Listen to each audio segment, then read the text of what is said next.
Bom, o que é fato social, né? O fato social, ele é qualquer coisa, qualquer fenômeno, né? Qualquer fato que influencie as pessoas a agirem de determinada forma. Então, o fato social é esta forma de agir, de pensar, de sentir.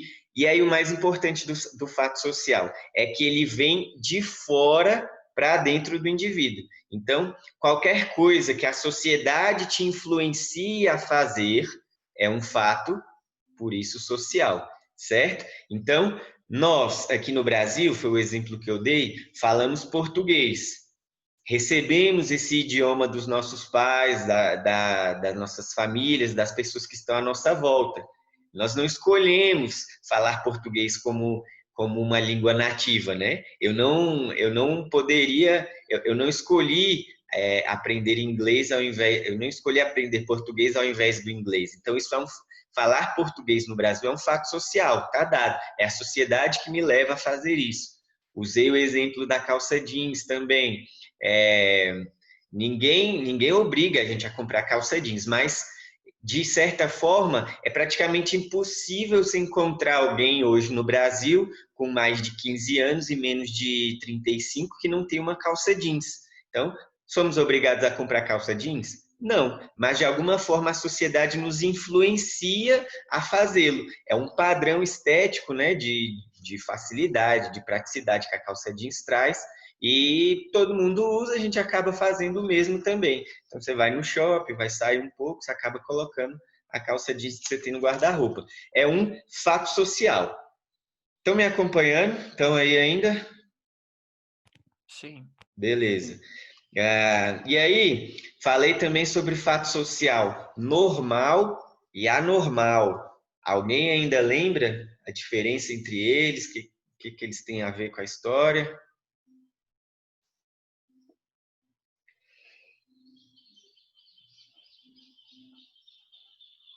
A normalidade dos fatos sociais, ela está relacionada com a frequência, com a regularidade com que eles ocorrem, certo? Então, existem fatos sociais que eles afetam a maior parte da sociedade. Por isso, eles são chamados fatos sociais normais. Tem outros fatos sociais, outras influências que elas se exercem apenas sobre algumas pessoas, não sobre a maioria. Então, esses fatos sociais que não afetam a maioria são chamados fatos sociais anormais. E aí dei o exemplo do crime, né? O assalto no Brasil, os furtos e os assaltos no Brasil são um fato social normal, porque praticamente toda a nossa população está sujeita a eles, de alguma forma nos preocupamos. Ou mudamos o nosso comportamento quando saímos na rua, é, ou estamos sempre com os vidros nas cidades mais violentas, né? Brasília não é tanto em comparação com outras. Nas cidades mais violentas, o vidro do carro fica sempre levantado, porque para evitar qualquer tipo de problema. Enfim, em outros lugares do mundo, em outras cidades da Europa, no interior dos Estados Unidos, o assalto não é uma preocupação para as pessoas, porque ele simplesmente não acontece. Não é raríssimo que alguém precise se preocupar com o assalto ou sofra assalto numa cidade como na Virgínia, nos Estados Unidos, nas cidades do interior de Portugal, enfim, não é um problema. O assalto não é um problema para eles. Bom, então, por que eu estou repetindo tudo isso? Porque entender o que é fato social é muito importante para a gente seguir o caminho aqui da aula. Vocês precisam ter mais claro na cabeça de vocês o que é um fato social. Então, é um fato, né, acontecimento, que é exercido pela sociedade sobre o indivíduo. Então, isso é um fato social. E aí, hoje, a gente vai entrar num estudo de caso. O que é isso? A gente vai analisar melhor um fato social, a saber, o suicídio.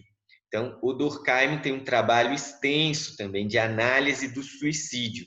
Ele foi buscar entender o que era o suicídio. Então, a primeira coisa, o suicídio é entendido pelo Durkheim como um fato social. O suicídio, o ato de tirar a própria vida, é para Durkheim, um fato social.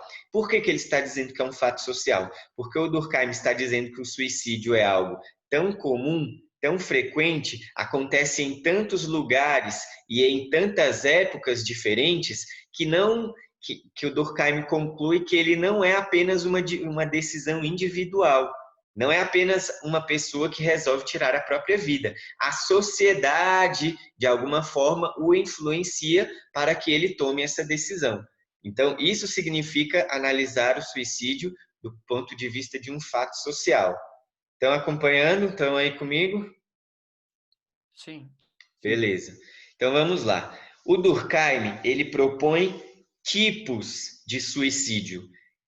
Eu, antes de ler sobre Durkheim, né, ainda lá na faculdade, eu nunca tinha parado para pensar sobre isso.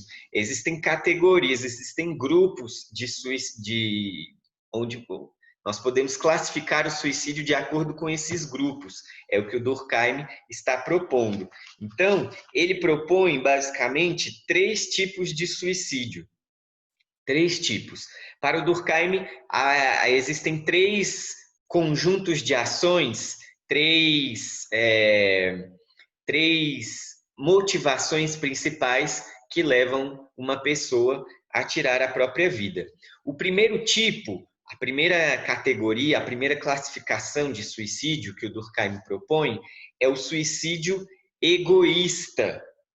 Suicídio egoísta, que seria o suicídio egoísta. São aquelas pessoas que cometem o suicídio porque elas estão pouco integradas à vida social.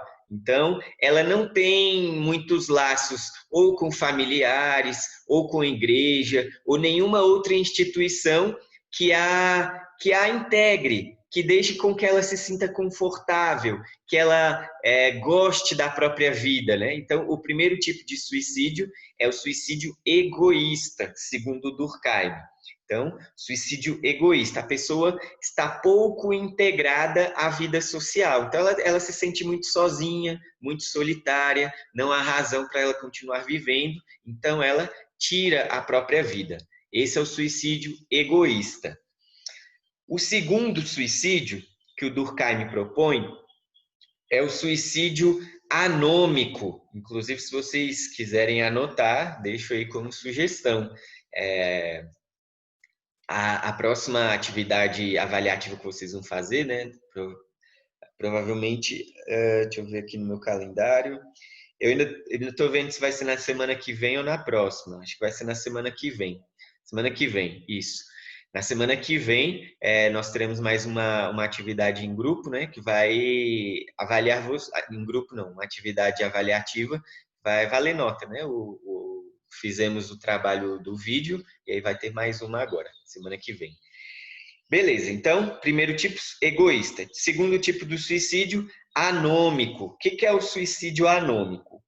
O suicídio anômico, ele está relacionado com a economia. Quando há uma grande desestruturação, uma grande crise na sociedade, e aí as coisas mudam muito de figura. O jeito que a pessoa levava a sua vida tem que mudar drasticamente por conta de uma crise econômica ou algo, algum problema sério por qual o país dela está passando. Enfim, é o suicídio anômico. Alguns exemplos de suicídios anômicos. Eu não sei se vocês já estudaram, se vocês lembram, que eu sei, eu não sei se vocês lembram, de estudarem com a professora Carla ano passado, sobre a crise de 29, como ela afetou o Brasil. Tem alguma memória aí na cabeça de vocês sobre isso, para eu usar o exemplo?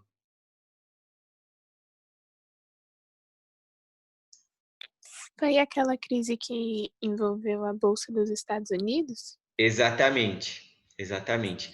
E essa crise de 1929, que foi uma das maiores que o mundo já viu, ela afetou profundamente o Brasil. Vocês chegaram a estudar isso também? Tem alguma memória disso? De como essa crise afetou o Brasil?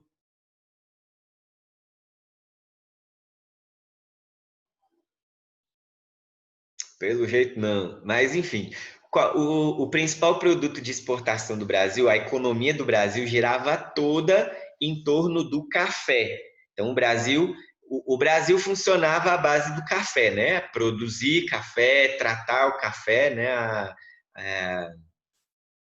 Todos os processos e a venda, principalmente, né? Claro, a exportação de café. Então, o Brasil funcionava a partir da venda do café, como produto de exportação.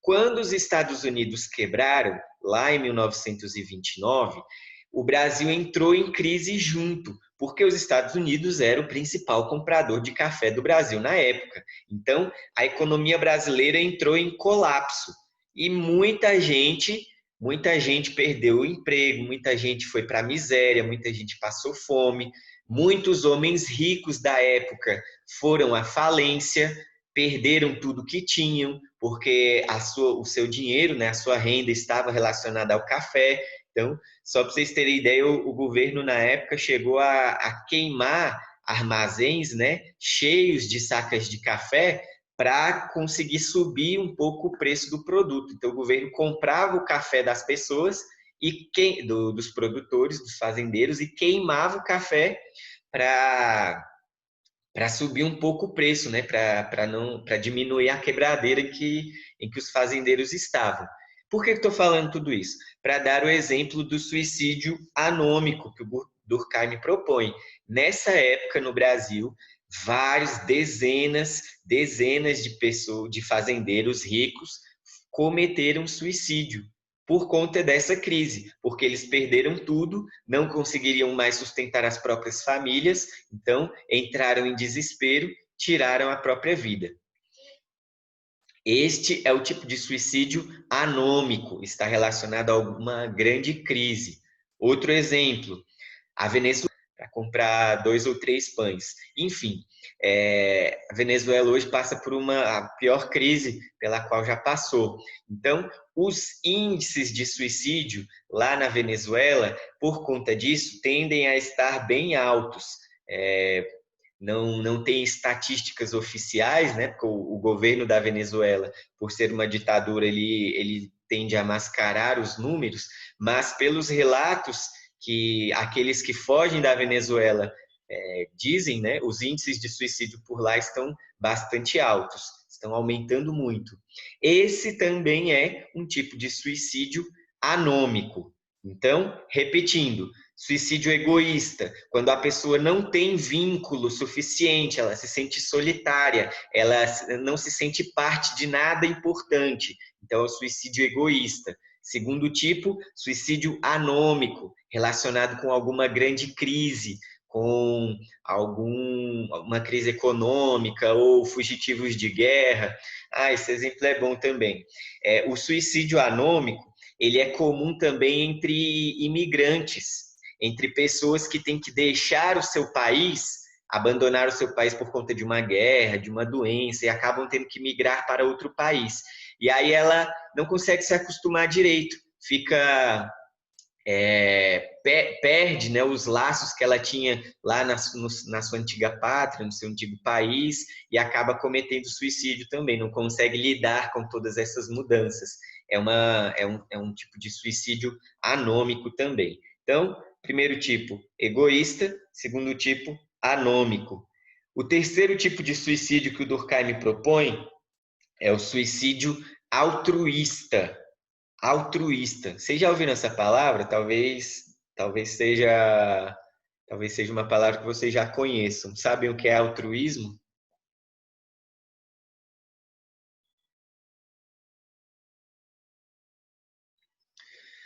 Altruísmo é conseguir se colocar no lugar do outro, né? Isso é o altruísmo. Enfim, deixa para lá, já que ninguém sabe o que é altruísmo, vamos ao exemplo, né? Então, o Durkheim propõe esse terceiro tipo de suicídio, que é o suicídio altruísta. O que seria o suicídio altruísta? É aquele que se sacrifica, é aquele que abre mão da própria vida por alguma coisa que ele ama muito.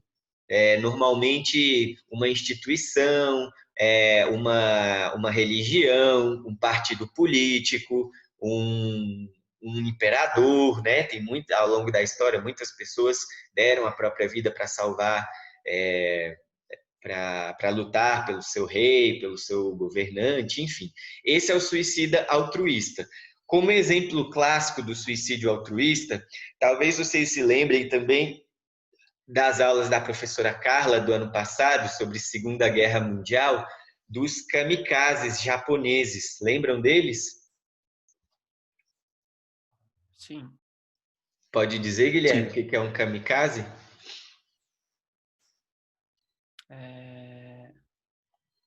É que, tipo, que se explode a si próprio, né? Assim, pra poder salvar alguma coisa, né? Alguém consegue complementar? Como o próprio nome já diz também, eram pilotos japoneses que seguiam a conduta do Bushido. Eles realizavam, tinha alguns, né, que cometiam o ato de se suicidar, no caso do kamikaze, pelo Império do Japão, mas tinha outros que tinham como objetivo proteger suas famílias dos americanos durante a Segunda Guerra Mundial. Excelente, Daniel, muito bom. Isso, o kamikaze eram pilotos em geral, né? O suicídio no Japão, ele tem uma questão muito forte envolvendo a honra, né? Mas eu não vou entrar tanto nisso, que não é o objetivo da aula.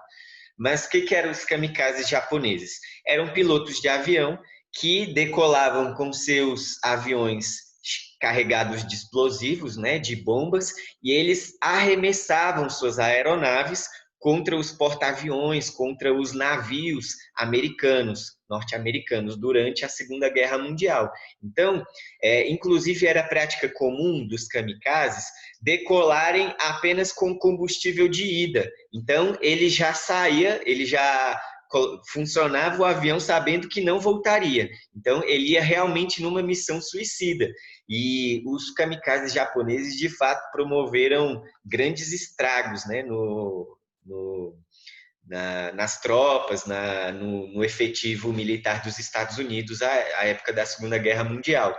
Então, era uma técnica extremamente eficaz, né? Um piloto com um avião acabava destruindo um navio inteiro, às vezes com milhares de soldados norte-americanos dentro. Então, era uma técnica de guerra extremamente eficaz, mas era uma espécie de suicídio, né? Então, esse é o suicídio altruísta. Outro exemplo de suicídio altruísta, os homens-bomba, né? Os atentados terroristas, normalmente ligados a alguma facção terrorista islâmica. São suicidas altruístas também. Eles se sacrificam em nome da fé, né?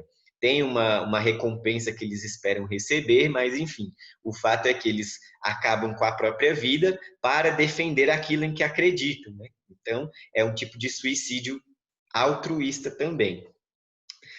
Conseguiram acompanhar? Talvez algum de vocês tenha anotado. Se não anotaram, sugiro que o façam. A aula vai ficar gravada, né? Vou disponibilizar também lá no YouTube, mandar o link para vocês. Enfim. Mas temos esses 3 tipos de suicídio. Queria ver se algum de vocês quer fazer algum comentário, quer fazer alguma pergunta, quer relacionar alguma coisa que já viram por aí. Uma aula, sugiro que hoje à tarde ou amanhã no máximo, você leia essas páginas 40 e 41 para fixar o conteúdo, né? E aí na semana que vem teremos um formulário no Google Forms para vocês responderem sobre esses assuntos. Tem uns minutos ainda, se alguém quiser tirar alguma dúvida, estou à disposição. Do contrário, aula encerrada.